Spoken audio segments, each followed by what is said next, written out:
This is a brief introduction to what's going on.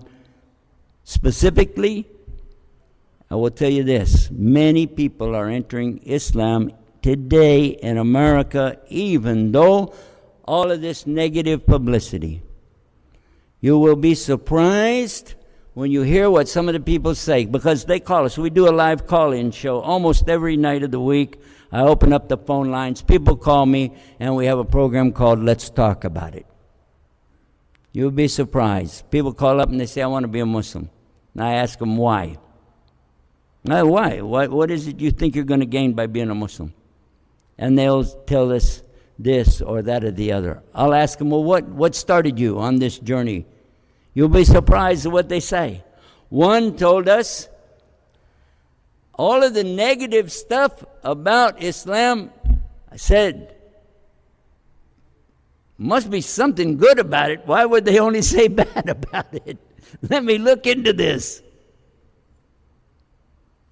Others have said, I don't trust the media at all. Everything they say is a lie, so Islam must have some good. Let me check it out. And for sure, many have said, and I've heard this over and over, I was praying to God, and I said in my heart, God, guide me. And all of a sudden, I opened a book called the Quran. All of a sudden, I turned on this TV station. All of a sudden, I read one of the pamphlets. And I said, is that what God wants from me? Sometimes they call and they ask questions. You'd be surprised the questions they ask. Nobody ever called me up and said, how do you make a bomb? Not once. No. They'll call and they'll ask me, look, I have tattoos. Can I still be a Muslim? Yes. I get that question at least once or twice a month. Another one said, oh, I did some bad things in my past. They'll try to tell you what they did. I tell them, stop, you're on the air. You know what I mean? We don't need to hear that. It's not true confession. But you can clean your heart anytime you want to. You can say, God, guide me. I'm tired of this life. I want a real, genuine life with you. And when you say that, I promise you, if you're sincere, he'll guide you no matter where you are. You could be on a desert island in the middle of nowhere. You don't need to know Arabic. All you need to know is there's God, and you're asking him, and he'll take care of all the rest. But one thing, be ready. Be ready. Because when you do that, and he gives you that chance, don't pass it up.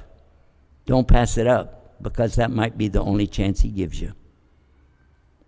When you say, God, guide me, get ready, and then hang on tight. Many, many, many people around the world are seeing Islam for what it really is and entering Islam, especially in the West, especially in the UK.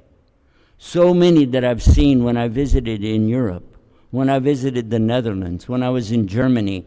In Germany, I saw 1,250 people all stand up together at the same time to enter Islam. When I was on the island of Curacao, just off the northern coast of South America, I saw over 135 people, and there was only 150 people there, all stood up and entered into Islam. So this is what's really happening. How come you didn't hear about that in the news? If you have to ask me that question tonight, I'm thinking maybe you weren't listening to the rest of the speech. And we already know that if you want to get the good news out there, you're going to need your own station, because all the rest of it is about peddling bad news about bad people so they can sell their products. True or false? If I'm wrong, tell me.